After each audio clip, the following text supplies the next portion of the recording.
sino yung mga pangalan na nasa affidavit ni Espinosa na kilala mo in your own knowledge, yung mga kilala mo na nasalin niya sa affidavit niya? Yung mga pulis po, mga kilala ko. Ay, Kasi sa Region 8 po nakasign yun eh. Sino-sino yung mga pulis na yun? Pwede mo bang pangalanan dito? Hindi ko po kabisado. Nakakabisado po yung Rias. Nandito Senator po. Pacquiao, Opo. kilala mo bang personal si Kerwin Espinosa? Hindi po, sir. Hindi pa kayo nagkita maski kailan? Hindi po. Hindi, sir. Kaya mong pangatawanan niya pagbalik ni Kerwin? Remember, is now undergoing deportation proceedings. Ha? Hindi ko siya kilala ng personal. Hindi pa kami nagkita niyan, sir. At sabi ko nga po, sir, yun, hindi ko po siya kilala. Pero may narinig ka na pangalan na Kerwin. Oh, balita lagi sa Region 8 yan eh. Pero bago pa pumutok itong mga problema na to about sa pamilya nila, narinig mo na yung pangalan ni Kerwin. Opo, sikat po yan na drug lord eh. Ganun ba? So, sino-sino pang alam mo na nakilala mo na nasali doon sa ano, sabi mo nga mga pulis, wala bang mga politician o government officials na alam mo na nasali doon sa affidavit ni Espinosa? Politicians, sir. Politician, government officials.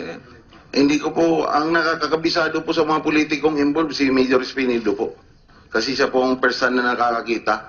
According to yung knowledge mo lang na may narinig ka, di ba may narinig ka doon sa Marami affidavit? po kong naririnig, sir, pero ayoko po mag-speculate kasi hindi ko pa kahit minsan nabasa yung affidavit. Okay. Diretsuhang tanong, wala ba kayong pinoprotektahan ng mga politiko o government officials? Wala po akong pinoprotektahan, sir. Nagtatrabaho lang po kami bilang pulis. At itong kampanya po ng presidente natin, naniniwala po kami dito. At yung napatay po ng mga tauhan ko, hindi po anghel yun. Pumapatay ng tao, drug lord. Ang dami pong sinisirang buhay. Kaya po, yung operasyon po namin sa illegal na droga, tuloy-tuloy po. Pero Hindi po tumitigil. yung tao na yun nakakulong na tapos pwede pa nating magamit para mahuli yung mga kasabwat noon. Yung mga yun yung magiging yung tulay natin para magamit, para mahuli pa yung mga drug lords na kakilala noon. Ang nangyayari nga po sa impormasyon namin, ginagawa po ng mga drug lord, nagpapalabas po ng mga pangalan ng mga pulis para mag-away-away, para din po magkaroon ng conflict within the organization, para po bumagal ang kampanya ng droga, May tinatawag at naman sila. mananatili sila, kumbaga, they're trying to survive for the next 6 years, hanggang matapos po ang termino ng presidente natin. Yung po ginagawa ng sindikato, sir. Paano mo nasabi yan na ang ginagawa ng mga drug lord? May what's your evidence? Gaya po nung intelligence report po namin na itong mga affidavit na ini-execute, sinali na yung pati hindi involved, sinasali. Kumaga, para siyang halo-halo lang. Parang yung hanggang sa ito, may confirmation nga, galing nga sa social media, pagkamatay ni Mayor, yung kapatid mismo nagsalita. Ang sabi ng kapatid dito, Ramon said his brother told him that he was not the one who made it, the affidavit, and its content didn't came from him. One time I asked my brother, Mayor Espinosa, did you really make the affidavit? And he told me the affidavit was ready-made. It was prepared by someone else and was just asked to affix my signature. He said, Ramon surmised that some police officials prepared Mayor's affidavit. Open po to sa social media, sir. Diretso ang tanong ulit. Doon sa Region 8, kayo, ever since, wala ba kayong involvement sa illegal na droga? Ako po, mula po nung nagserbisyo, pumasok po ako ng 1996 sa serbisyo bilang pulis po. Wala po akong illegal na activities kahit saan po kayo tumingin sa serbisyo ko. Nilaan ko po yung buhay ko sa pagsiservisyo sa bayan. Pero gusto ko lang malaman sa ating PNP kay General Magalong, yung comment mo, yung pananaw mo kung tama ang ginawa ng mga tauhan mo sa pagpapatalikod doon sa mga pulis at sa mga jail guard. kung tama ba yung ginawa nila.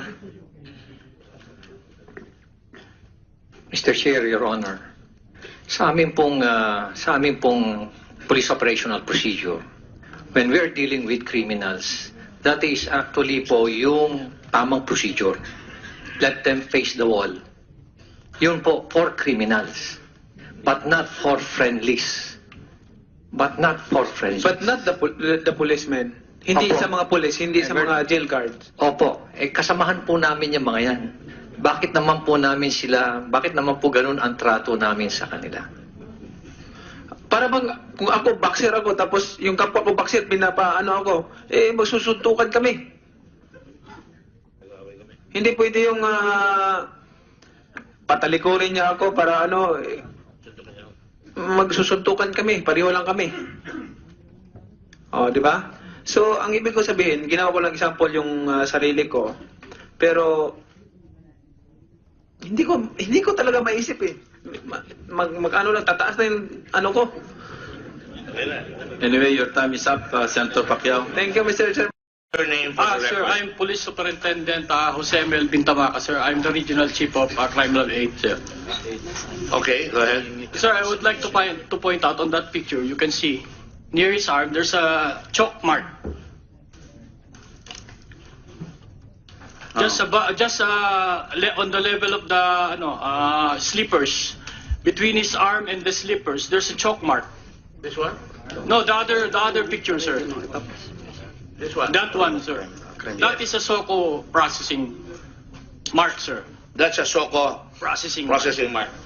Let So the that record means- state that the witness is referring to the picture on the right side if we're facing the picture, and there's a chalk mark by his right arm that indicates that SOCO Already has already conducted. processed this investigation. Yes, sir. Same. Oras nyo, assuming totoo po yan, anong oras nyo po inalis yung baril? Nakita nyo yung baril nung dumating kayo at 58 po. 5:58. At sinabi nyo, nag-process kayo until, what's the exact time? 8 a.m. po, ma'am. We are referring to cell 1.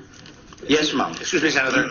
I requested, if you have that video footage, which is timed, we should present it here so we can see it. While you're asking the questions, please prepare it already so we can see it. Do you have it? Yes, sir. Where is it? See, tigil nyo na doon habang tinatanong kayo na Senator De Lima. Pag natapos magtanong, papakita natin yan. Yes. Ito po, ma'am, yung collection ng evidence namin sa crime scene number 1, crime scene A, which is the cell of Mayor Rolando Espinosa. Kung makikita po natin sa video, ma'am, tapos na po namin ma-process yan. Where in fact, na paraffin na po nga namin, yung may bilog dyan na red, yung sa may rest niya is sa paraffin wax pa rin po yan. Tapos, ito po yung, nakulikta namin yung caliber Super 38 pistol at 7:01 a.m. Yung fire cartridge evidence number 2, 7:03 a.m. Fire cartridge case number 3, 7:05. Deformed bullet evidence number 4, 7:06. So yun po yung sequence ng pagkolekta po namin ng evidence. May na-recover rin po kaming hair strand sa wall. Kasi may bullet hole po ron. So subject po namin yun for DNA examination. We recover also a padlock, sirang padlock, doon sa may shelves at 7:45. So yung natapos po yung pag-conduct namin ng paraffin cast is 8 o'clock in the morning. So nag-proceed naman po kami doon sa second crime scene B, which is in cell number 7.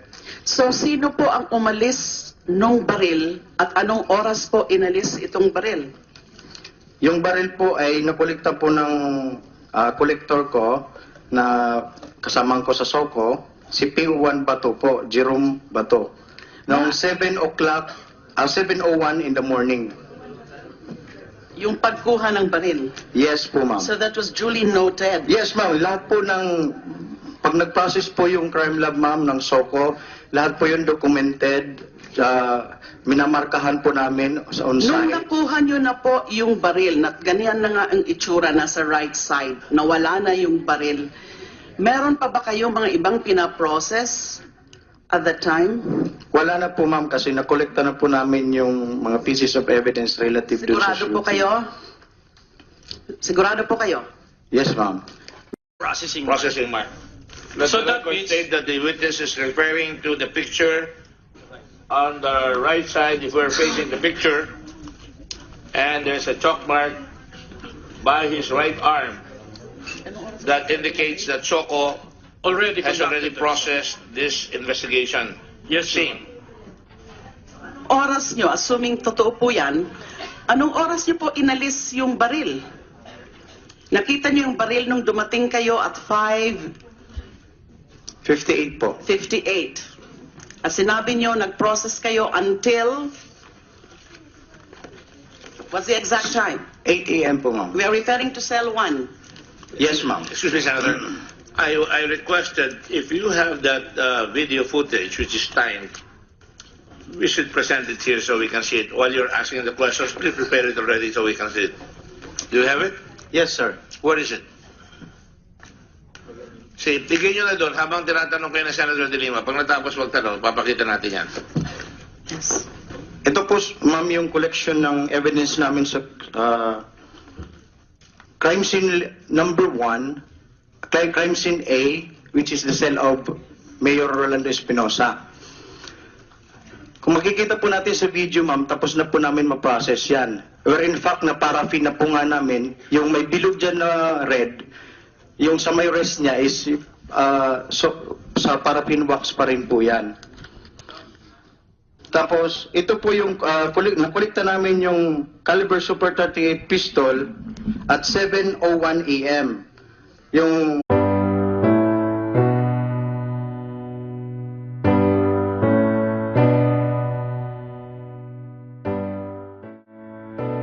Sino yung mga pangalan na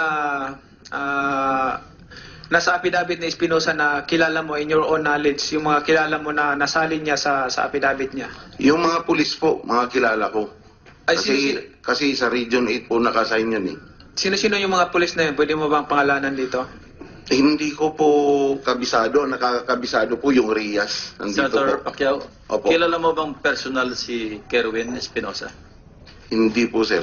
Hindi pa kayo nagkita maski kailan? Hindi po, hindi sir.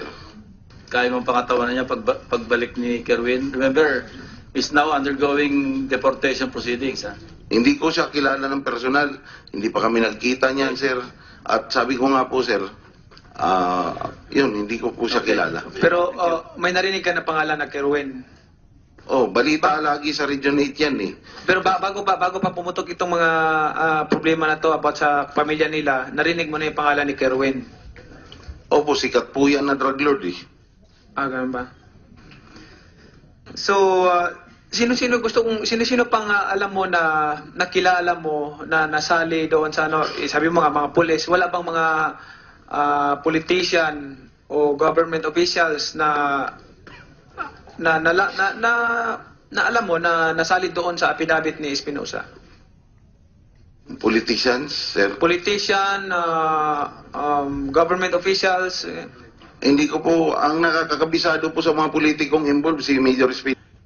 Mr. Chair, Your Honor, sa amin pong police operational procedure, when we are dealing with criminals, that is actually po yung tamang procedure. Let them face the wall. Yun po for criminals, but not for friendlies.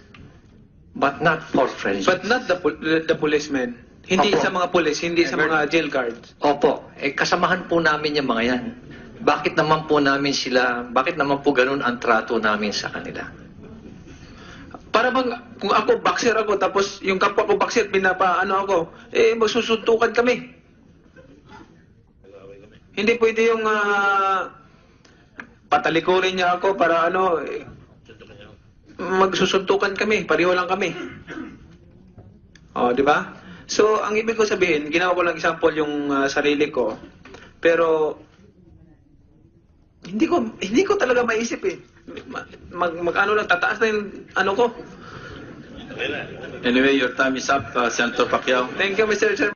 Your name for the Sir, record. I'm Police Superintendent Jose Mel Bintamaca, sir. I'm the Regional Chief of Crime Lab 8, sir. Okay, go ahead. Sir, I would like to point out on that picture, you can see near his arm, there's a chalk mark. Just on the level of the slippers, between his arm and the slippers, there's a chalk mark. This one? No, the other picture, sir. This one? That one, sir. That is a SOCO processing mark, sir. That's a SOCO. Pinido po. Kasi siya po ang person na nakakakita. According to yung knowledge mo lang na may narinig ka, di ba may narinig ka doon sa Marami affidavit? po kong naririnig, sir, pero ayoko po mag-speculate kasi hindi ko pa kahit minsan nabasa yung affidavit. Okay. Diretsuhang tanong, wala ba kayong pinoprotektahan ng mga politiko o government officials? Wala po akong pinoprotektahan, sir. Nagtatrabaho lang po kami bilang pulis. At itong kampanya po ng presidente natin, naniniwala po kami dito. At yung napatay po ng mga tauhan ko, hindi po anghel yun. Pumapatay ng tao, drug lord, ang dami pong sinisirang buhay. Kaya po, yung operasyon po namin sa illegal na droga, tuloy-tuloy po. Pero Hindi po tumitigil. yung tao na yun nakakulong na tapos pwede pa nating magamit para mahuli yung mga kasabwat noon. Yung mga yun yung magiging yung tulay natin para magamit, para mahuli pa yung mga drug lords na kakilala noon. Ang nangyayari nga po sa impormasyon namin, ginagawa po ng mga drug lord, nagpapalabas po ng mga pangalan ng mga pulis para mag-away-away, para din po magkaroon ng conflict within the organization, para po bumagal ang kampanya ng droga, May tinatawag at naman sila. mananatili sila, kumbaga, they're trying to survive for the next 6 years, hanggang matapos po ang termino ng presidente natin. Yung po ginagawa ng sindikato, sir. Paano mo nasabi yan na ang ginagawa ng mga drug lord? May what's your evidence? Gaya po nung intelligence report po namin na itong mga affidavit na ina-execute, sinali na yung pati hindi involved sinasali.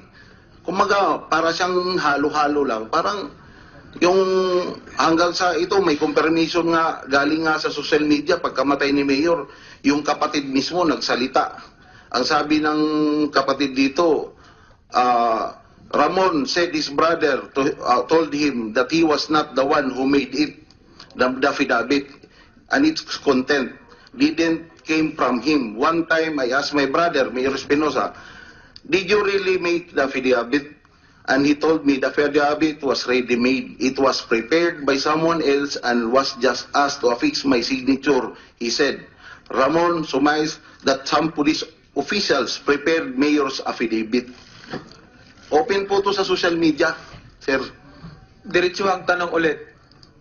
Doon sa Region 8, kayo, ever since, wala ba kayong involvement sa illegal na droga? Ako po, mula po nung nagserbisyo, pumasok po ako ng 1996 sa serbisyo bilang pulis po. Wala po akong illegal na activities kahit saan po kayo tumingin sa serbisyo ko. Nilaan ko po yung buhay ko sa pagsiservisyo sa bayan. Pero gusto ko lang malaman sa ating PNP kay General Magalong, yung comment mo, yung pananaw mo kung tama ang ginawa ng mga tauhan mo sa pagpapatalikod doon sa mga pulis at sa mga jail guard. Kung tama ba yung ginawa nila?